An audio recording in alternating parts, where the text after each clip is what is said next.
पिछली वीडियो में मैंने आप सभी को जमानत से संबंधित प्रोविजंस कराए थे। 2 प्रश्न हमारे अब रह चुके हैं। एक तो सशर्त जमानत का रह गया और एक जमानत किन आधारों पर रद्द की जा सकती है। तो आइए आज बताते हैं कि सशर्त जमानत क्या होती है। देखिए बच्चों, मैं आपको यहाँ क्लियर कर दूँ, ये प्रश्न 100% एग्जाम में पूछा जाएगा भाई, इसलिए आप इसको बहुत बेहतरीन तरीके से तैयार करें, क्योंकि जितने भी बन सकते हैं जमानत से संबंधित प्रोविजंस मैंने सारे यहाँ पर आपको बता दिए हैं।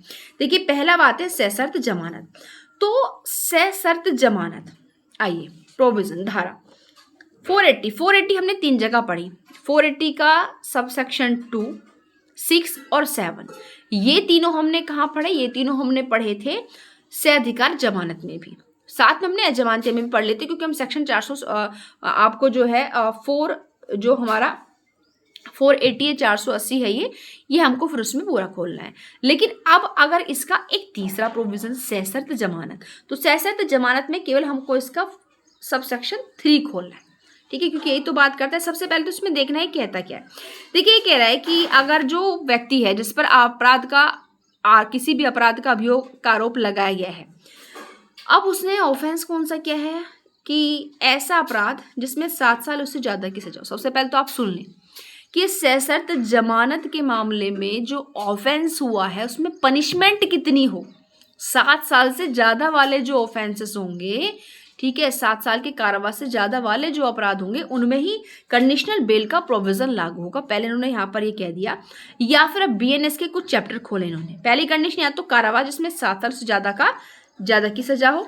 दूसरा कह रहे कि बीएनएस के चैप्टर 6 यानी कि मानव शरीर के विरुद्ध जो ऑफेंसेस हैं, या फिर आपका 7 भारत सरकार के विरुद्ध, तो 17 आपके प्रॉपर्टी के अगेंस्ट।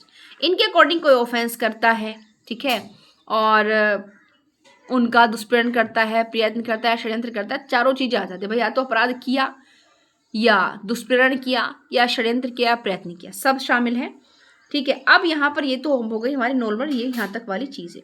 अब कंडीशन क्या, अगर किसी व्यक्ति ने इनमें से कुछ भी किया हो और उसे आप नॉर्मली तो छोड़ेंगे नहीं, सशर्त बेल देंगे, कंडीशनल बेल देंगे, तो किन कंडीशन पर खोलेंगे?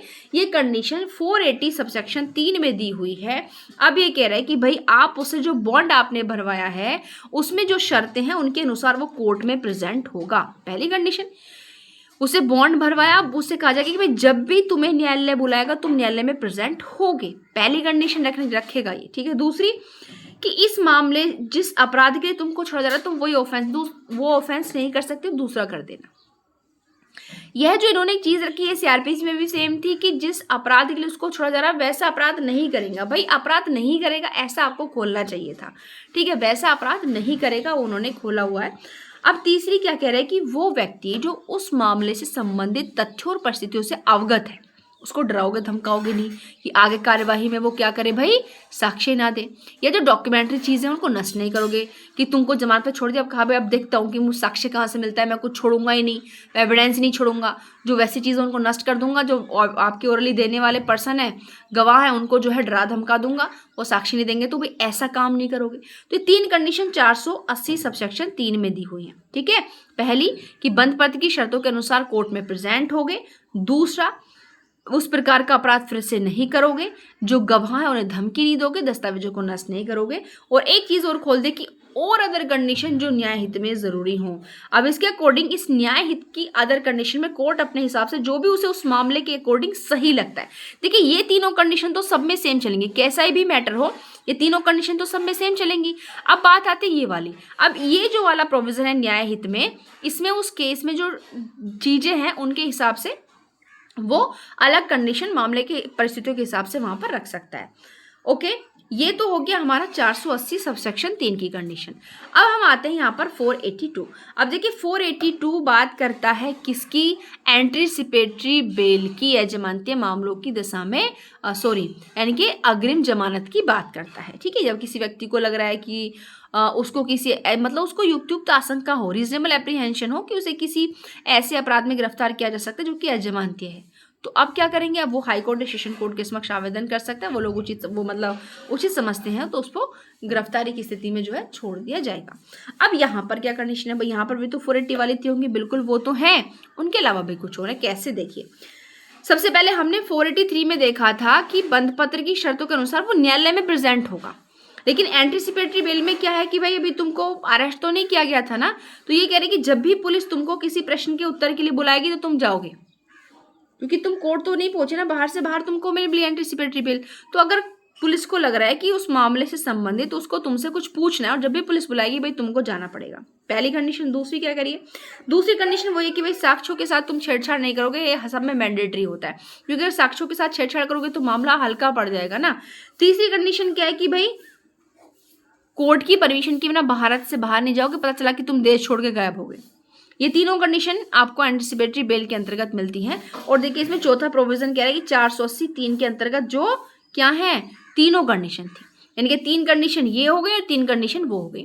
अब इसमें एक कंडीशन तो सेम आपकी साक्ष्यों वाली, 2 कौन सी है अलग, कि एक तो भारत छोड़कर नहीं जाएगा, और एक जब भी पुलिस बुलाएगी उसका प्रश्नों का उत्तर देने के लिए कोर्ट में प्रेजेंट होगा। तो ये यहाँ पर चीजें आपकी दी हुई हैं। अब आता है आपका 483 सबसेक्शन 1 का क्लॉज है, जो हाई कोर्ट और सेशन कोर्ट को अजमानती मामलों में जमानत की पावर दे रहा है। 480 तो मजिस्ट्रेट को दे रहा है, और 483 किसको दे रहा है, मतलब हाई कोर्ट और सेशन कोर्ट से अलग को दे रहा है, और 483 जो है हाई कोर्ट और सेशन कोर्ट को दे रहा है। तो अब ये कौन सी इंपोज करेंगे, ये वही इंपोज करेंगे जो 483 के अंतर्गत आ रही हैं, या जो भी इन्हें रिलीवेंट लगती हैं। अब 483 के अंतर्गत जिन कंडीशन पर मानो छोड़ा गया है ना, उनको रद्द कर सकता है, क्योंकि 483 में आप जब ही जाओगे जब आप पहले 480 सबसेक्शन 3 के अंतर्गत नीचे वाले कोर्ट में अप्लाई कर चुके हो, समझ रहे हो, वहां से रद्द होगी तभी आप 483 को अप्लाई करेंगे, वो मामलों के हिसाब से फिर अलग अलग कंडीशन। अब ग्राउंड्स क्या भाई कैसे रद्द किया जा सकता है, तो नॉर्मल बात है, जिन कंडीशन पर तुमको छोड़ा है, अब रद्द करने के बारे में प्रोविजंस यहाँ तो दिए नहीं गए हैं बीएनएसएस में कहीं भी।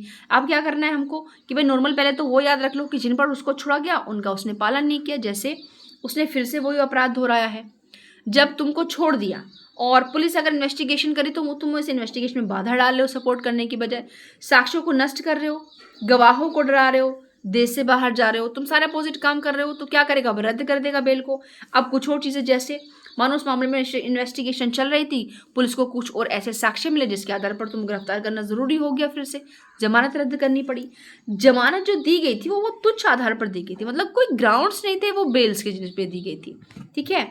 या फिर आगे दे कि जो शर्तें थी बेल देने के लिए वो सारी विधिक शर्तें कंप्लीट नहीं की, या फिर जमानत बहुत जल्दबाजी में दी। तो इस तरीके से ये चीज़ें आप यहाँ से करें, बहुत महत्वपूर्ण है। और इसमें देखिए केसेस हैं, जैसे कि आपका जैसे मैंने अभी बताया आपको सत्येंद्र कुमार अंतिल बनाम सीबीआई 2022 का केस है, इसको आप यहाँ पर लिख सकते हैं। देखिए कौन सा केस है आपका, पहले आप एक ओल्ड केस लिखें। ओल्ड केस कौन सा, देखिए एक तो केस इसमें मोतीराम, इसमें आपको केसेस बता दूं, इससे ज़्यादा आपको नहीं करने। मोतीराम वाला आप शुरू में लिख सकते हैं, ठीक है, मोतीराम वर्सेस एमपी का, जिसमें कहा था कि क्या है मतलब जो जमानत है वो एक नियम है और जेल एक अपवाद है। पहला केस आप इसको डाल सकते हैं। दूसरा केस इसमें आपका गुड़ी कांति नरसिंह हुलू, ठीक है, गुड़ी कांति नरसिंह हुलू वर्सेस लोक अभियोजक, ठीक है, लोक अभियोजक। ओके, ये बहुत महत्वपूर्ण केस है क्योंकि इसमें बहुत महत्वपूर्ण गाइडेंस दिए गए थे जमानत को लेकर के। आप कहें तो इतना भी आप लिख के छोड़ सकते हैं कि इस मामले में जमानत से संबंधित बहुत ही महत्वपूर्ण दिशा निर्देश जो थे न्यायालय के द्वारा दिए गए थे। तीसरा प्रश्न आ जाता है हमारा रिसेंटली, वो कौन सा है, वो आप लोग जानते हैं कि काफी खबरों में रहा, सत्येंद्र कुमार अंतिल, ठीक है, सत्येंद्र कुमार अंतिल वर्सेस, ये भी आपका सीबीआई का है, 2022 का मामला है, और इसमें भी व्यापक दिशा निर्देश दिए गए थे। बाकी जो मैंने अभी आपको बताया था, सुशीला देवी वाला मामला हो गया, सुमित यूपी वाला मामला हो गया, ठीक है, ये केसेस जो है एंटीसिपेटरी बेल को लेकर के हैं। तो भाई ये बेल वाला पूरा का पूरा प्रोविजन आपका तैयार हो चुका है। याद रखिएगा ये 4 प्रश्न जो मैंने बेल से आपको कराए हैं लगभग, यानी कि बेल से आपका जो भी पूछा जाएगा इससे बाहर नहीं जाएगा। तो प्लीज़ वीडियो को ज़्यादा से ज़्यादा शेयर करें ताकि यह वीडियो उस हर बच्चे तक पहुँचे जो कि यूपीएपी मुख्य परीक्षा की तैयारी कर रहा है, ताकि ये जितने भी, देखिए मैं छोटी छोटी चीज़ें जो मुख्य परीक्षा के पर्पज से आप लोगों के लिए लेकर आ रही हूँ, यहाँ से आपको 100% प्रश्न बनेगा। मैंने काफ़ी चीज़ें कराई हैं, आप पीछे जाकर देखें। अगर नए हैं चैनल पर तो हमारे यूट्यूब चैनल पर पीछे जाकर आप सर्च करेंगे, देखेंगे तो आपको बहुत अच्छी अच्छी चीज़ें यूपीएपी मुख्य परीक्षा के पर्पज से देखने के लिए मिलेंगी जो बहुत ही रिलीवेंट है। थैंक यू, मिलते हैं नेक्स्ट वीडियो में।